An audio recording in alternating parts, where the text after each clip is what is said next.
അൻവർ വിഷയത്തിൽ പ്രതികരണവുമായി പ്രതിപക്ഷ നേതാവ് വി.ഡി. സതീശൻ. അൻവർ മത്സരിക്കുമോ എന്നത് സാങ്കല്പിക ചോദ്യമാണെന്ന് വി.ഡി. സതീശൻ പറഞ്ഞു. ആര്യാടൻ ഷൗക്കത്ത് വൻ ഭൂരിപക്ഷത്തോടെ ജയിക്കുമെന്നും പ്രതിപക്ഷ നേതാവ് പ്രതികരിച്ചു. അദ്ദേഹം UDFന്റെ ഭാഗമാകും എന്നുള്ള തീരുമാനം എടുത്തിട്ടുണ്ട്. അതെങ്ങനെയാണ് UDFന്റെ ഭാഗമാകേണ്ടതെന്ന് എല്ലാവരുമായിട്ട് ചർച്ച ചെയ്ത് അത് ഉടൻ തന്നെ പ്രഖ്യാപിക്കും. ഞാൻ ഇന്നലെ തന്നെ പറഞ്ഞല്ലോ, അൻവർ സ്വന്തം സ്ഥാനാർത്ഥിയെ നിൽക്കാനടക്കം സാധ്യതയുണ്ട്. അതൊക്കെ നിങ്ങളുടെ സാങ്കല്പികമായ ചോദ്യങ്ങളല്ല. അതിനൊക്കെ ഞാനെങ്ങനെ മറുപടി പറയുന്നത്?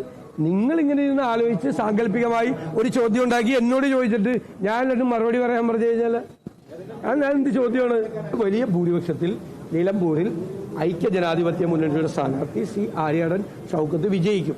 ഇത് കോൺഗ്രസിന്റെ തീരുമാനമാണ്, പാർട്ടി തീരുമാനമാണ്. ഞങ്ങൾ എല്ലാ ഘടകകക്ഷികളോടും കൂടി ആലോചിച്ചെടുത്ത ഒരു തീരുമാനം കൂടിയാണ്. UDFന്റെ സ്ഥാനാർത്ഥിയാണ് ഇപ്പോൾ ആര്യാടൻ ഷൗക്കത്ത്.